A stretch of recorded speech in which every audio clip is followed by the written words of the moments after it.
لاہور میں 6 سالہ مسیحی بچی مناہل کے ساتھ اسکول سیکیورٹی گارڈ کی زیادتی۔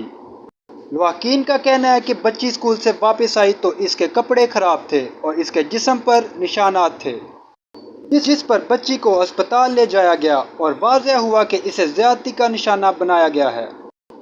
پولیس نے کارروائی کر کے ملزم حسن نامی سیکیورٹی گارڈ کو گرفتار کر لیا۔ لواحقین کا سڑکوں پر احتجاج اور مطالبہ کہ اسکول کی انتظامیہ کو تفتیش میں شامل کیا جائے اور ملزم کے خلاف سخت کارروائی کی جائے۔ بچی کے اہل خانہ کا سڑکوں پر احتجاج اور اعلیٰ حکام سے انصاف کا مطالبہ۔ ایک بار پھر آپ کو بتاتے چلے کہ لاہور میں 6 سالہ مسیحی بچی مناہل کو اس کے اسکول کے سیکیورٹی گارڈ نے زیادتی کا نشانہ بنایا، جس پر بچی کے اہل خانہ کا سڑکوں پر احتجاج اور ملزم کے خلاف سخت کارروائی کا مطالبہ۔ معلومات کا قابل اعتماد ذریعہ CRC، جڑے رہیں CRC کے ساتھ۔